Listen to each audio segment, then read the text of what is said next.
Welcome to the Killer Innovation Show, the longest continuously produced podcast in history. Each week, Phil McKinney brings you the insights and strategies to amplify your creativity and innovation skills. Here's your host, Phil McKinney. Welcome back to my channel. Today we're going to be exploring something that could have a huge impact both on you as an innovator, but also your organization's innovation strategy. And here's the kicker. It may be like right under your nose. Now, whether you're an innovator, a leader, an investor, a strategist, some Wall Street consultant, this is an episode you will not want to miss. Now, what we're going to discuss is the upsides and risks of an approach, which I've learned after more than 80 attempts, and why you need to include it in your innovation playbook. And this is what we're going to talk about today is about doing innovation by acquisition. Most organizations don't think about it. They just do acquisitions for financial reasons. We're going to dive deep into this as an innovation strategy. Now, before we jump into this week's episode, don't forget to subscribe. You do not want to miss any of the future episodes. Also, if you're not receiving the free weekly newsletter, hop on over. You can go to philmckinney.com, click on membership, and sign up. There's also an option over there if you want to support our work and help us continue to produce content and put out more shows. There's also a pay-for option, and you get a bunch of benefits if you do that, so check that out while you're over there. So, without further ado, let's jump in to this week's episode.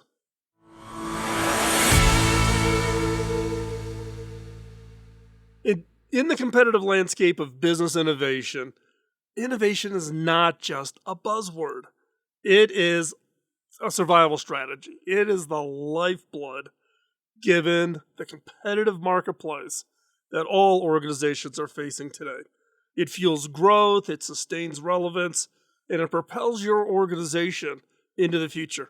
And most importantly, it propels your career forward. Because those without the ability to be highly creative and to innovate will be the ones that we're going to get left behind as innovations start doing and taking over jobs in the future. Now, while many organizations strive to cultivate innovation within and put together innovation teams and resources and processes, there is often overlooked yet something that is just untapped in value. And that is innovation by acquisition. Now, during my decade-long tenure as HP as CTO, I had a front row seat to the roller coaster world of mergers and acquisitions, witnessing firsthand the closure of over 80 acquisitions over those 10 years. Now, what was the driving force behind these strategic moves? And you'll be familiar with some of them. I was not involved with the Compaq merger. That actually came before I joined HP. It actually was one of the catalysts. I came in to help HP on the integration on the Compaq side, and then ended up supposed to be there for 1 year, ended up staying a decade. Now, at HP, we did small ones, big ones. I was involved with the Palm acquisition, did itty-bitty dinky ones, like $3 million for two brothers companies out of Canada, and everything in between. So what was the driving force? One of the driving forces was a quest for innovation through acquisition. Now, this journey that I went through over the decade unveiled a spectrum of outcomes. Some were roaring successes and had huge impact, and some of them you still see today, and some of them total failures, face down in the dirt, no meaningful innovation output from those activities. Now, each of these 80 attempts gave us insights into the complex dynamics of this innovation by acquisition.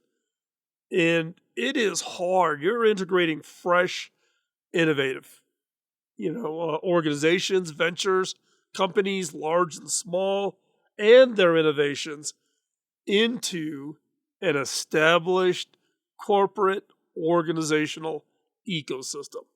And that is hard.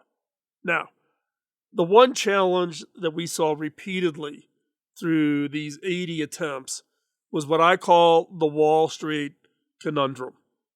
The Wall Street Conundrum essentially encapsulates the challenges of aligning traditional metrics of M&A activities with the challenges of intangible benefits from innovation.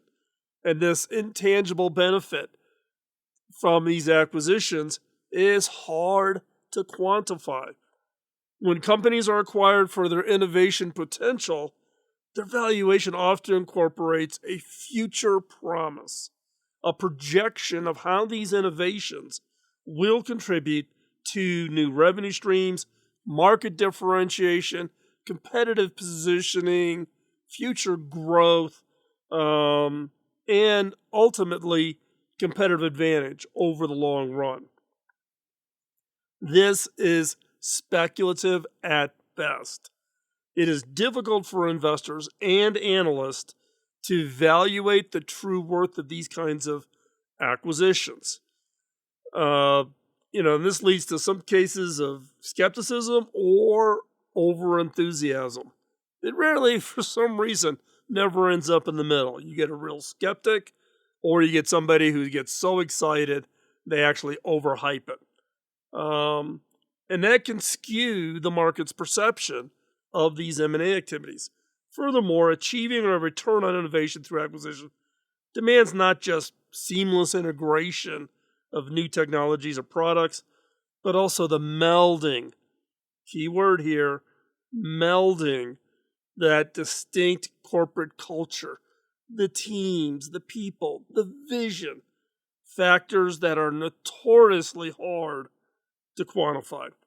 When traditional Wall Street valuation models, which, look, Wall Street's been around, they do this all the time on mergers and acquisitions, they have excellent models at gauging the return on tangible assets and the straightforward revenue projections. But when they are trying to take their models and apply them to complex scenarios, such as innovation by acquisition, these models, the scenarios they attempt to look at, fall short, significantly fall short. Now, this discrepancy can lead to volatile responses from investors, ranging from inflated stock prices in anticipation of a future innovation to sharp declines if the promised innovation doesn't materialize as expected or within the anticipated time frame. Thus, the conundrum lies in the inherent tension between the speculative nature of innovation-driven acquisitions and the concrete reality Wall Street demands for positive investment return. This just reinforces my biggest gripe with Wall Street in the fact that they always want to lean to that hard and fast quarterly result, and that is not aligned with just the inherent nature of creativity and innovation. Now, this discrepancy poses a significant challenges for companies and organizations to communicate the value. Why are you doing this acquisition? And in many cases, leaders fall back and create and look at traditional M&A kinds of metrics. Creative value, reduce expenses, elimination of duplicate positions, new market opportunities, non-overlapping customers, all the buzzwords M&A tends to talk about, because they don't have a way, we collectively don't have a way to talk effectively around innovation by acquisition. And therefore, we tend to take a more cautious approach towards these types of acquisitions, despite the potential to drive significant corporate evolution, change to organizations, change to entire industries. And in some cases, many organizations will use them as an excuse not to do it. So, what does it look like when this works, when it works successfully?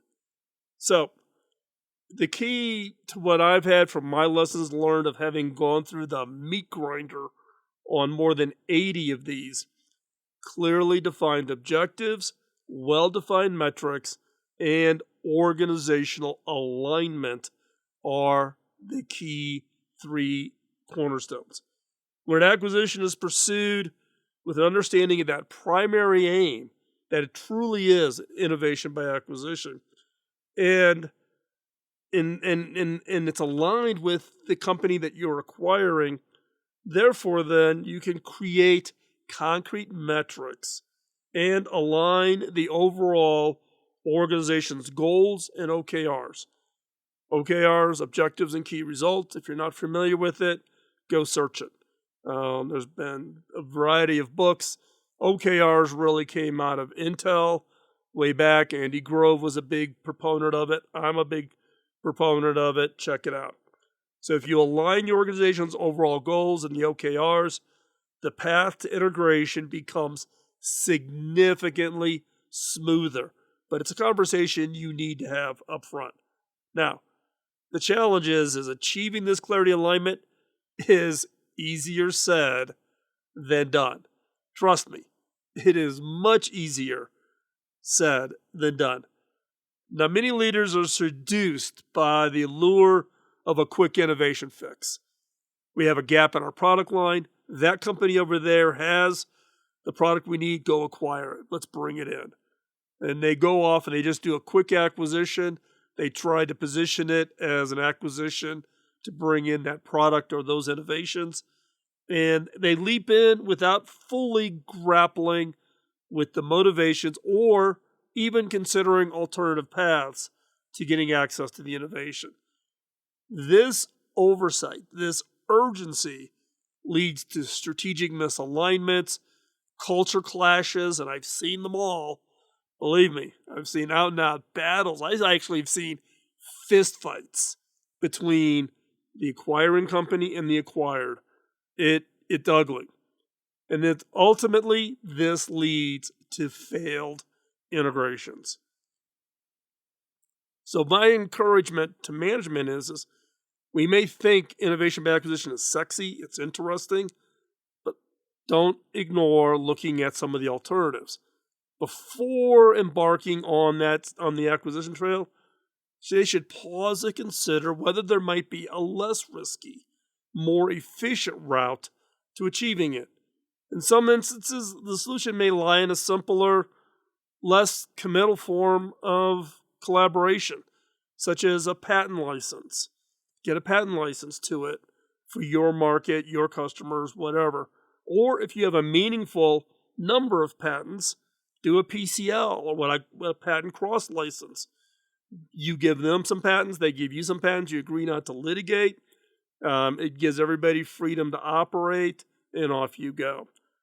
These alternatives can access to desired technology, and it significantly lowers your execution risk.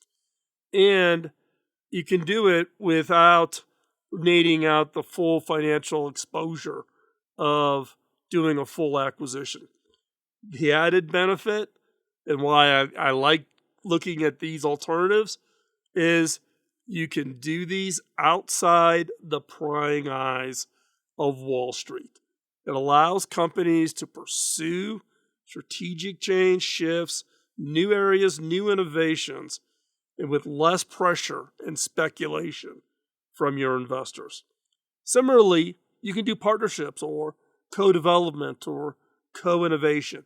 I've talked a lot about that. Go off. You can go over to the podcast archive. It's 20 years of archive. And I think I've talked on co-innovation a handful of times. So you want to go check that out. And these can provide win-win situation for both parties. While the acquiring company, if you're a large organization, you gain access to new innovations and capabilities. The smaller venture involved benefits from access to resources, expertise, distribution, supply chain, factories, manufacturing, all kinds of things where a small organization just doesn't have access to it. And those can be great opportunities. And where I've had some success is finding those smaller organizations, doing that co-innovation work, get the first thing out the door. And if it's going well, and you've kind of had an experience of doing a try before you buy, if there's good alignment between the two organizations, then acquire. Then you bring them in. And typically, when I was at HP, I would do deals which would do investments with the right to acquire. But it has to be mutual. You just can't grab it and shove it into that organization. Now, for those who do decide that innovation by acquisition is the right strategy, success hinges on a nuanced understanding of what makes these work. And trust me, it's not immediately obvious. It's about more than just identifying target company, or they've got an enticing technology, or maybe they've got some patents you're really interested in. It involves a deep dive into the compatibility of two organizations. That includes cultures, values, vision for the future. And if you think you're the bigger company and you can just cram it down on them, think again. If you want to get the true return, the true value of, quote, innovation by acquisition, there has to be alignment, and you have to be willing to walk away if it's not going to work. It requires meticulous planning for the post-acquisition integration process. It isn't about aligning financial systems and throwing the sales teams together and rebranding the marketing, and that's all the easy stuff, right? But let me show you, man. The one area that I always struggled with was basically bureaucratic inertia or cultural resistance. The two biggest roadblocks that we consistently ran into on every one of these efforts. So, what are the quick steps? Don't have enough time to go through each one of these in detail. Each one of these could be its own video in the future. Who knows? But here are some of the steps to a successful acquisition strategy around innovation. So, innovation by acquisition. Number one, identify strategic alignment. Ensure the acquisition aligns with your company's long-term goals and innovation objectives. Two, conduct thorough due diligence. I am shocked by how few companies do what I would call really good due diligence. And that's going beyond the financials. Culture, technology, market. Get into the weeds. Next, involve key stakeholders early. If I had to look back on a couple of the acquisitions that we did, some big ones, $3 billion, $4 billion, is popping the surprise on the teams.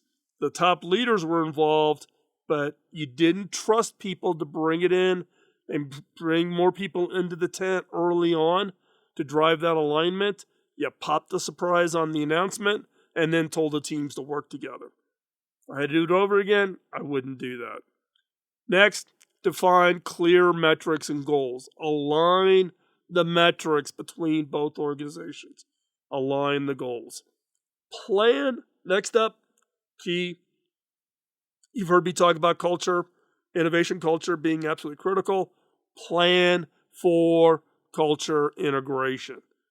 Proactively plan for culture integration. And recognize there's going to be differences. And don't think just because, if you're the bigger one, that you're going to get it crammed down into you. If you're the smaller one and your culture is important to you, don't be a wallflower. Help the company acquiring you understand why your culture is important. Next, focus on people. Acquisitions are not about assets and patents and financial results and inventory and parts and supply chain. No, it all comes down to people. It comes down to, and people, and as leaders, we tend to get hung up on acquisitions through the Wall Street lens, thinking that if the spreadsheet looks good, the deal is good. Focus on the people. Ensure clear communications and support for both organizations' employees through the acquisition. Acquisitions are disruptive. Disruptive in the positive sense, and it can be disruptive in the negative sense. Next, maintain innovation momentum. Keep the innovative spark alive. If you're the bigger one, by providing the acquired company's team with autonomy, with resources, put more money into it, let them expand, get them to move faster, show them the value of having a larger organization stepping in but not stepping on the work they do. And then monitor and adjust post-acquisition. Don't think you got it all figured out. You know, the company, if you're acquiring the company, 90 days, 120 days, that's not enough time for you to really know what's it like to be in that organization. So, through all of this, what would be the one key lesson that I just wish I knew from the very beginning when I started down with a robust strategy of innovation by acquisition? And that is autonomy. Letting the acquired company have autonomy. This allows them to continue to innovate while also integrating its strengths into the broader organization. Now, if I had to score myself on this one lesson, I would maybe give myself a C, honestly, more likely a D early in my tenure, and then I spent a lot of time learning this lesson and getting myself and my leadership team to an A- or a B+. It is by far the hardest work I've ever had to do as a leader. Now, others who say they get it right away and they've done it right and they got locked and loaded, I'm going to yell BS.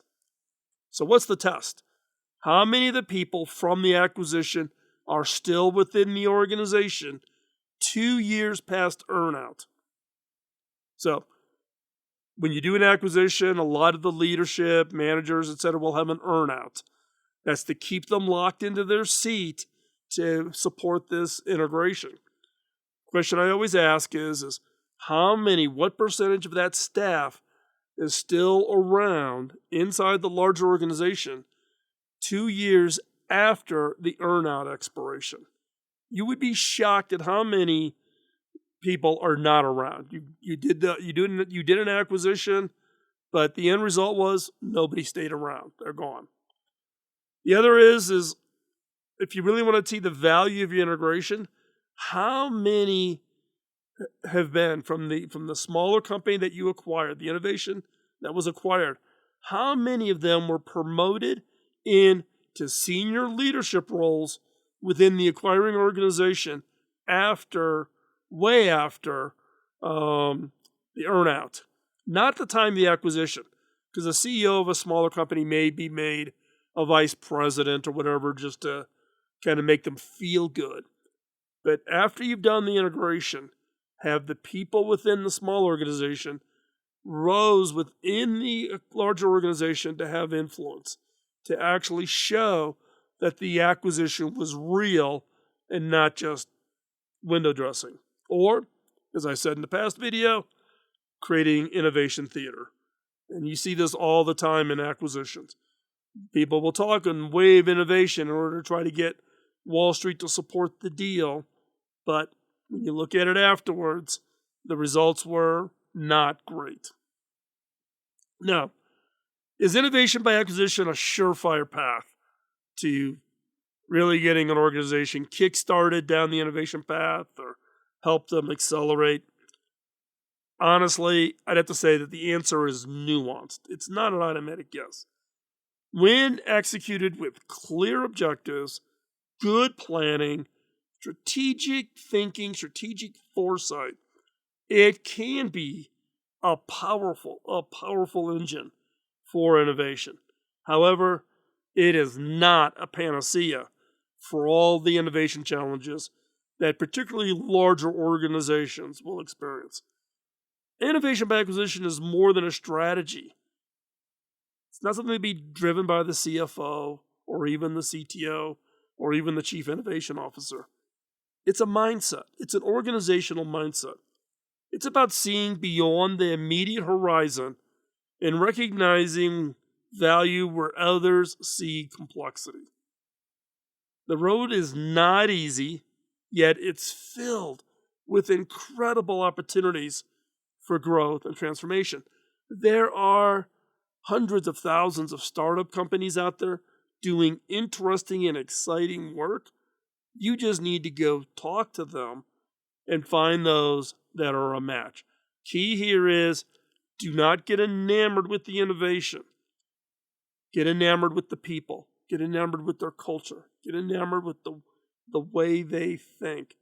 If there's not alignment, my key metric is culture. If there's not a cultural alignment, I will walk away from the deal. I will not, no matter how important, how strategic the deal is. And I can point to some very specific examples where the organization, even though I recommended they walk away from the deal, did not walk away from the deal and resulted in billions of dollars of write-downs because of bad acquisition decisions. Think of these acquisitions not as just business transactions, and that's something you report on your 10Qs into Wall Street, but it's a partnership. Even when it's a really, really small organization, don't treat them as you're an afterthought and, what I paid for you is a rounding error in the travel budget for one of our small. No, treat them as partners. And they can breathe. If you really treat them as a partner, they can breathe new life into your organization. The key to success lies in approaching these acquisitions with eyes wide open on both sides, recognizing them as complex, multifaceted endeavors that require more than financial investment. They demand strategic patience, cultural sensitivity, and steadfast commitment to fostering innovation. As we navigate this ever-evolving business landscape, the ability to innovate through strategic acquisitions will continue to be valuable skill set for leaders. If you learn how to do innovation by acquisition, your value to your organization or to your future job goes significantly, because now you have this ability of not just driving innovation itself, but actually acquiring and bringing in these other innovations from outside. Yet, just as another word of caution, be careful. There are both rewards and inherent risks. Now, it is a road less traveled. Lots of organizations do not think about innovation by acquisition strategically. It's kind of a byproduct of M&A activities. But in my case, I'm arguing for it to actually be the front end of those discussions. What's the innovation value an organization can bring to us, therefore then drive the rest of the activities. And again, empathy and culture. You have to align, or it's not it's just not going to happen. The interesting thing is when I've done these deals successfully, there's a couple of benefits. One is it's not just about growth and getting into a new market, but in some cases, you can acquire transformative innovation, a baseline, a foundation that can feed your organization for decades. But look, it's not going to happen through a 2-week Google search finding companies and going off and acquiring. This takes strategic effort. But who knows? Your next acquisition could be key to unlocking an entire era of innovation for your organization. Great rewards come to those taking calculated risks and who are willing to navigate uncharted territories.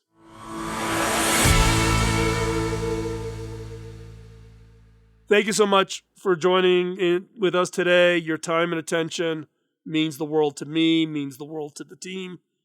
If you would like to explore crafting successful innovation through acquisition strategies in more detail, this is just an introductory. I don't want to spend hours and hours and hours in a single video.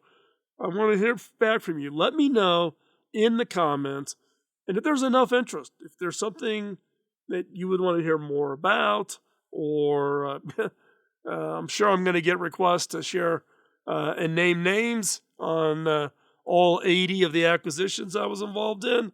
Put your comments down below, and if there's enough interest, I'll look to create some more videos. If today's episode struck a chord with you, I have a favor to ask. Can you share it? Can you let other people know about it? And also, it's easy to do down below, but you can also, one other request is, subscribe.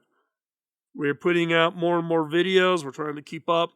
But your help in spreading the word is critical. By subscribing, that endorsement of the channel helps the algorithm then make our content more available. Share it with friends, colleagues, anyone who you believe would benefit from deep dive into innovation, creativity, and design, the subject areas that we cover here on the channel. Every share, every conversation you start contributes. We want to create a community. We want to bring all of us together. Thanks again for joining, and until next time, keep innovating, keep pushing the boundaries, go out there and change the world. Bye-bye. Podcasting nonstop since 2005, this has been the Killer Innovation Show on the Innovators Network.